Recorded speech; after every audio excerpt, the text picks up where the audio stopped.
and welcome to Pet Watch, a monthly program about the Williamson County Animal Center and animal issues in our community. I'm Debbie Sims, and I'll be your host today. And my guest today is Ashley Cunnyngham. Hi, Ashley. Hi. Ashley is with Animal Advocates of Williamson County.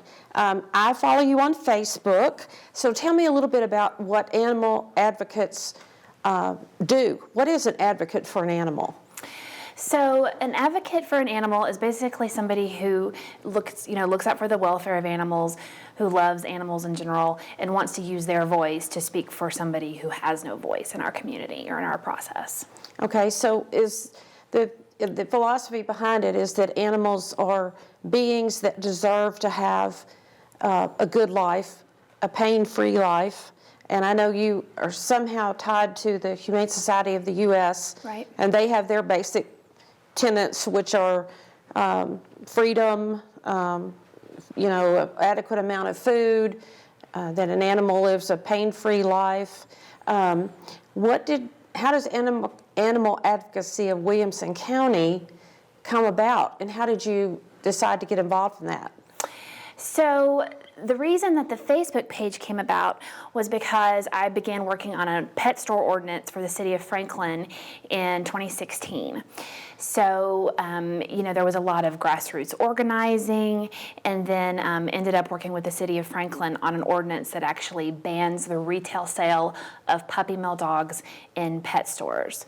So we work on local issues. There's also a state component to that. I work with the state legislature on a volunteer basis to help support legislation that would benefit the welfare of animals. Are you active in HSUS at a state level? Do they have a group in every state in the United States? So I'm on the Tennessee State Council for the Humane Society of the United States. It's a volunteer group that supports our state director, who is the staffer. And, we'll go up to Capitol Hill and have kind of a lobbying day where, advocates from across the state come and talk to the legislators about legislation that affects animals. What kinds of problems are there in the animal community? You mentioned puppy mills, but what are some of the other main issues? And we may touch on more about each one of them, but the ones that people hear about are what?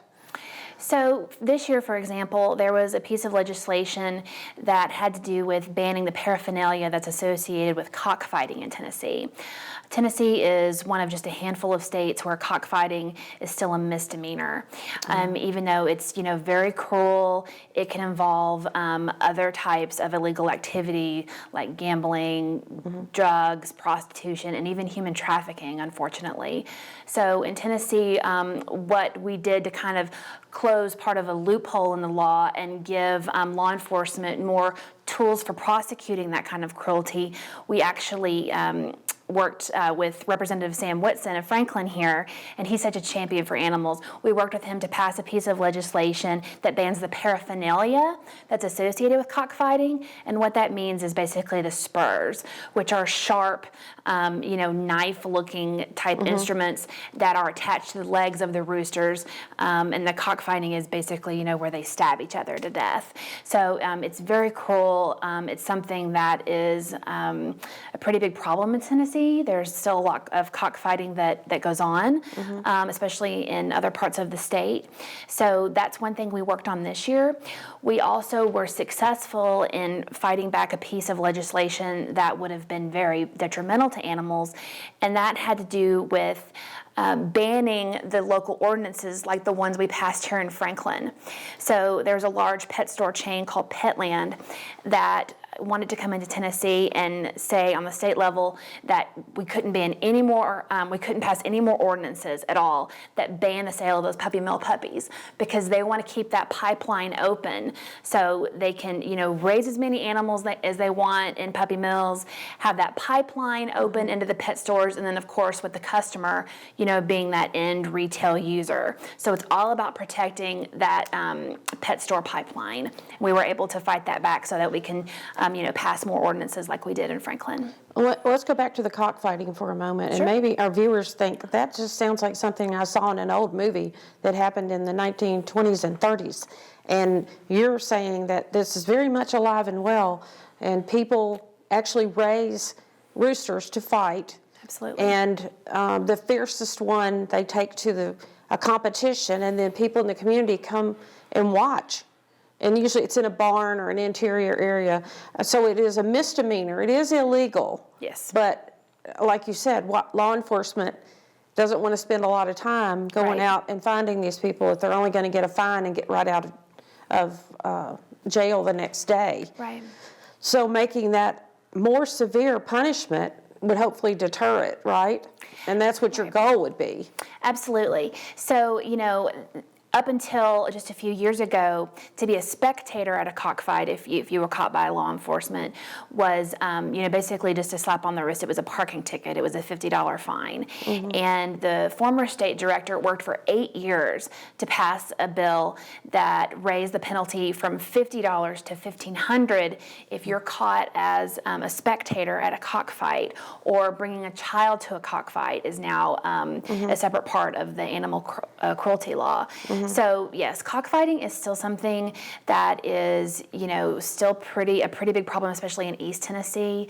And we're talking big money, thousands and thousands of dollars, are bet on these fights. And like I said, it can also be, a gateway to other, illegal activity. And, the law enforcement, the prosecutions can vary from county to county. I mean, you have some agencies that are more interested in making it a higher priority than others.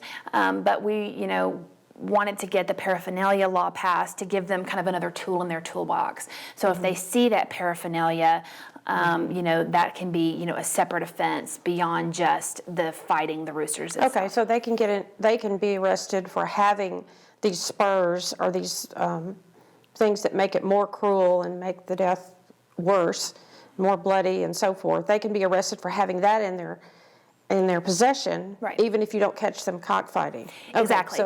Because there's no other reason that people are going to have cockfighting spurs, on their property if they're not engaged in that activity. There's nothing else that you're going to use a cockfighting spur for. Well, like all issues like this with animals, it just takes a person to speak up, like you do on a daily basis for the animals. But if a citizen knows that cockfighting is going on in their community, they need to speak up. Absolutely. And what do they need to do?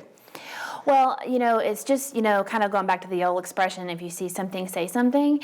And, as an advocate, I think that it's important to remember that we are using our voice for those that have none.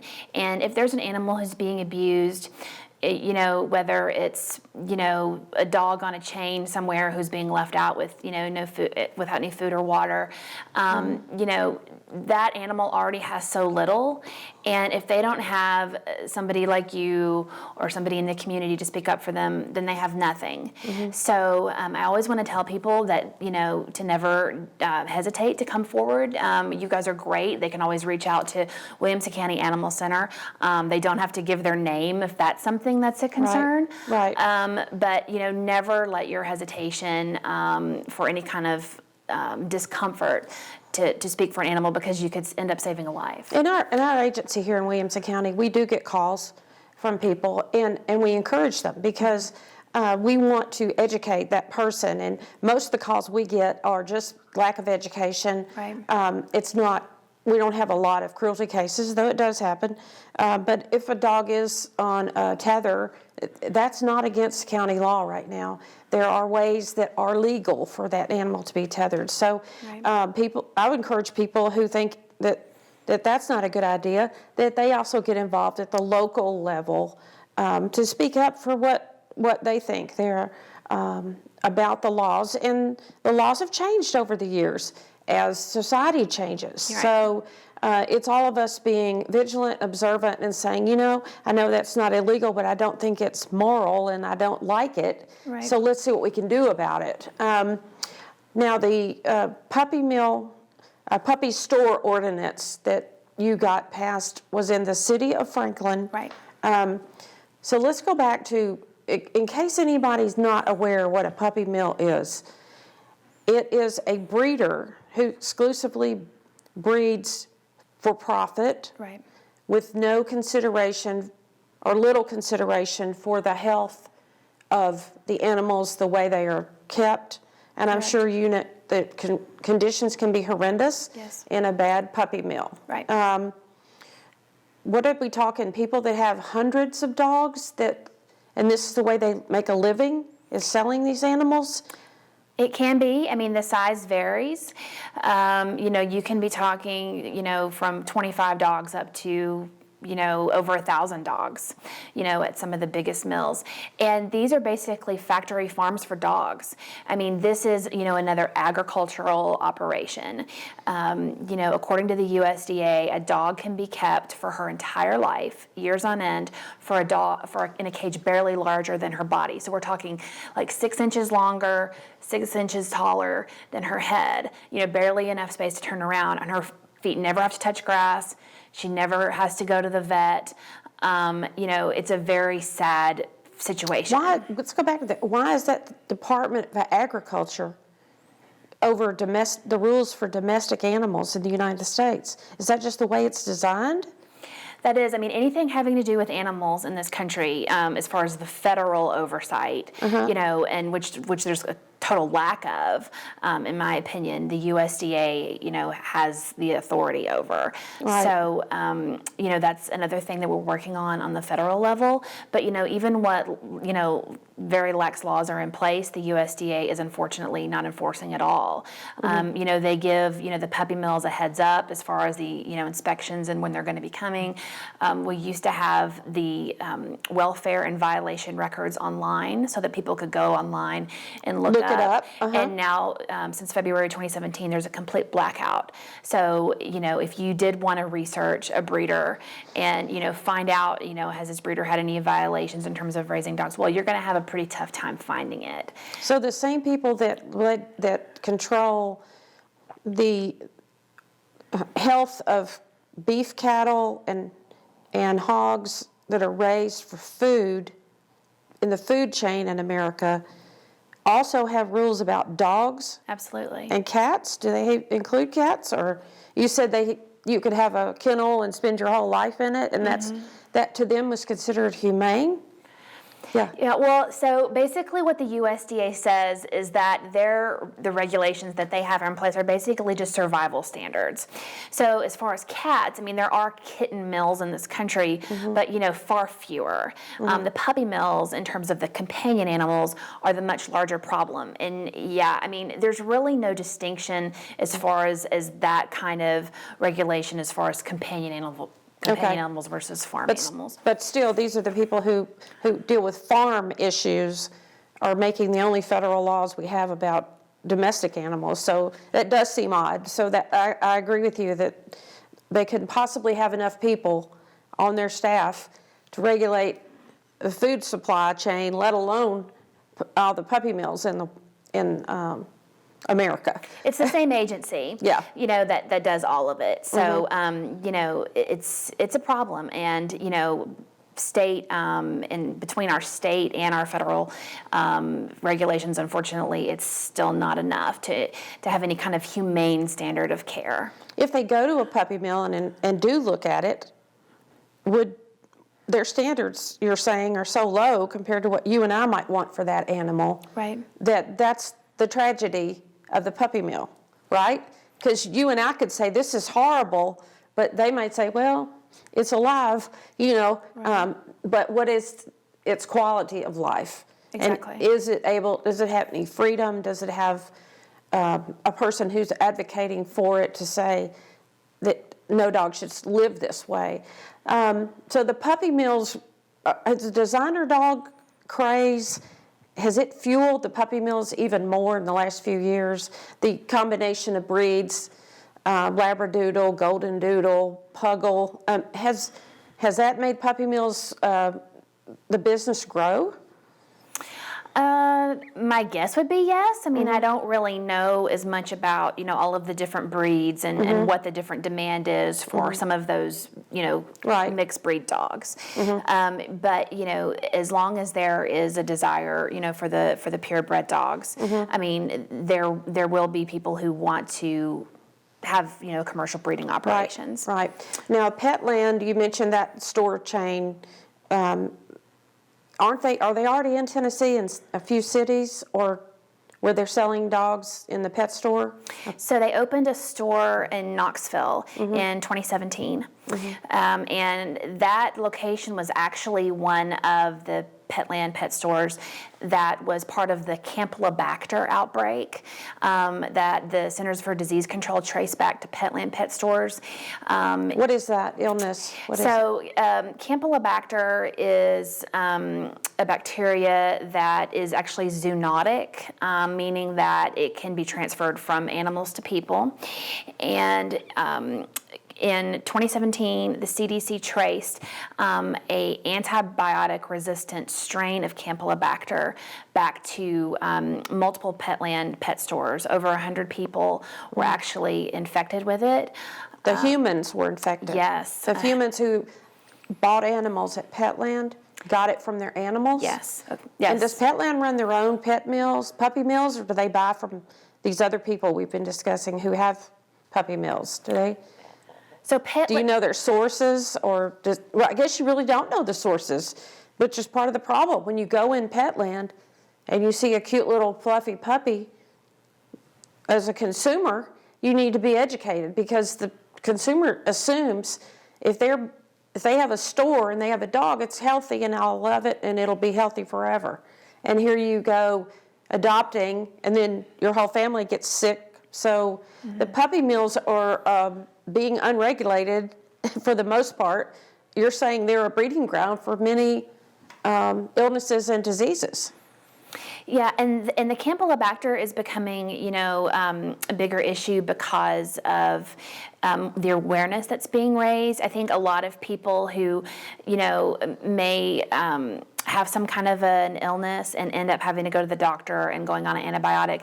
I think for the vast majority of people, it would never occur to them, oh, maybe my dog, that I just brought home from a pet store has caused me to be ill. And it's really sad. But, it's something that, we're working on to raise more awareness of. And, with the strain in 2017 being, it was actually multi-drug resistant is what the CDC found. So it's not just an animal welfare issue, unfortunately. It's also a public health issue now. Wow, that's an issue I really didn't know about. So it's legal to breed puppies, right? Right. In the state of Tennessee. Right. Now, obviously the city of Franklin took this on when you all brought it to their attention, that there was a puppy store opening inside the city of Franklin. Right. It opened.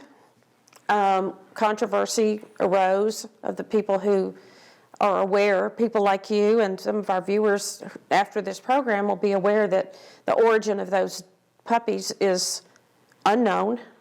Do they have to reveal anything about the puppies if they're trying to sell them in a store? Or is it just a shot in the dark when you go over there and get one? Do they have to give you a health record or say where the animal came from? No, I'm sure that, a lot of the pet stores, will say, we only get our dogs from, very responsible breeders. Sure. We don't use puppy mills because that's kind of a subjective standard, right? As far as it's not a legal definition to say, well, this breeding operation is a puppy mill. So, generally the pet stores will, give you their usual spiel about, it's only responsible breeders. They're all USDA approved. But, as we've already discussed, having a USDA license means very little in terms of welfare. I mean, these dogs, get very little socialization with either dogs or people. So there's, psychological issues, there's medical issues, and there can be, a lot of genetic defects as well. Because, a lot of times there's, no testing that goes into, the breeding and those kind of decisions. Right. There's a lot of interbreeding, which causes problems just to keep the puppies flowing. Right. Brother and sister have puppies, and it just gets complex in a puppy mill. There's not a lot of regulation and a lot of planning. But I do want to mention that there are a few reputable breeders around America. Right. And if you can, and I always tell people, if they want a designer dog or a breed-specific dog, Right. And that's their heart's set on that, I think shelter dogs are best. But if a person is obsessed with getting a certain type of dog or a certain combination, that if you cannot go to that person's home and see the mother and father dog together in that family setting, then you shouldn't ever purchase the dog. Correct. I mean, if they were going to meet you somewhere, that's a red flag. Right. If it's being sold by somebody else, that's a red flag. If you do it over the internet, it's a red flag. Craigslist is super bad place to pick out a dog. Right. I mean, buying a dog is a huge expense. Right. We were talking about the puppy store in Franklin. What were they charging for these little designer dogs? Do you know what the fees were when a person went in and bought one? Well, I mean, I talked to people who purchased dogs there for, around $1,800 or so dollars. Wow. I mean, I don't. That's a lot of money. It's a lot of money to not be able to see where the dog came from and where it lived, and Right. to meet the people who are registered breeders, who have the AKC papers. There's just so many things a person could do that would be so much better, discovery when they're going to spend $1,800. People order dogs from Texas, and people drive them up to Tennessee. I know somebody that did that, and I thought it was crazy. Right. But anyway, let's go back now. This puppy store opened in Franklin, and then you and other animal advocates started to question the origins of the puppies. And how did you go about with local government? How do you, when an issue comes up like that, it's a good lesson for all of us. What do? What's your first step? Speak up? So the first step for me was laying the foundation. So, which means basically, getting the awareness out, organizing the grassroots, and before we, took it to the city of Franklin. So, by the time I started meeting with some of the aldermen in the fall of 2017, many people in the community were well aware of the issue and what was going on. So it was a long process, but it was honestly kind of the very best of what you want to see with the community speaking out and our local government. I really want to commend our sponsor Beverly Berger, who was the alderman who sponsored the ordinance, really worked hard and was a great advocate on behalf of the animals. But it was a wonderful experience, and meeting so many other wonderful like-minded people who just have a huge heart for animals, and people were showing up to City Hall over and over. So it was with dogs from our shelter. That's right. That's right. I mean, it was a wonderful experience. I always say that animals who love people are the very best people. Yeah. So you actually sometimes have to educate the person that's in our government agency. You have to educate the alderman, and that's the great thing about local government here, is when you need to contact a county commissioner or an alderman in Franklin, you can say, let's talk about this. Are you aware? And all of us can't be aware of everything, but we're willing to listen to these issues. And I want to touch on another issue. The U.S. House just passed a bill.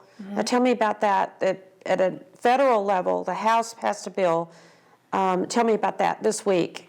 What happened? So it was called the PACT Act, which had to do with closing a loophole in the federal animal cruelty code. And I won't go into too much detail because it's pretty disturbing, the kind of cruelty that we're talking about, but it had to do with making videos of, very cruel acts related to animals. But there was a loophole having to do with where the offense was committed.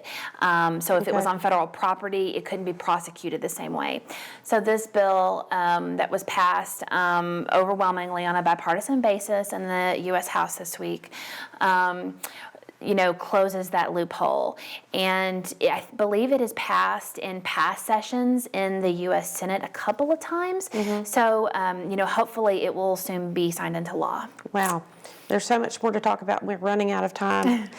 So if a person's interested in animal issues, Humane Society of the U.S., which we call HSUS, has a great website where they can follow, and then they can follow you on Facebook for more local issues. Plus, you report on the big national issues when they come through. That's Animal Advocates of Williamson County. Actually, this has been so informative. I could have gone on forever, like we said. There's so many issues, but if people like us don't speak up, there will continue to be cruelty, and I think our viewers will be astonished at what is allowed under all kinds of law at all kinds of levels.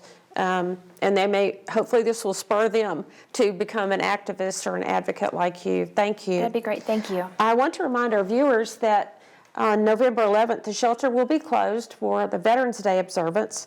And then on Friday, November 15th, we'll be down at Holler and Dash Restaurant in Brentwood for breakfast and lunch. They're open from 7 to 2, and they're doing it on a Friday this time. So come on out on Friday, November 15th, and eat at Holler and Dash. And a percentage of all the revenue that day will go to the shelter. So it's a great way to have a great breakfast or brunch. Then Saturday, November 23rd, we'll have our monthly rabies clinic at the shelter from 9 to 11 on Saturday morning. And we'll also be over at Three Dog Bakery that day doing pet holiday photos. So if you'll follow the shelter on Facebook, those dates will come up and the appointment times will be there, and people are already calling about getting their holiday pet photos. So we'd love to see you there, and we'll also be doing another one at Wolfgang Bakery in West Haven with pet holiday photos on the 30th of November. Also, check our website if you'd like to become a volunteer at the shelter. We have a meeting once a month for the new volunteers, and the date is posted at our adoptwcac.org website. And of course, as I said earlier, we think shelter pets are the best, and I wish you would come over to the shelter and see the wonderful animals that we have. We are getting into the holiday season now, and there are many ways to help the shelter with your charitable giving. Giving Tuesday sort of kicks that off on December 3rd. It's a nationwide effort to make people aware of things that organizations need. We'll also have a giving tree in our lobby with items on it that we need for our animals.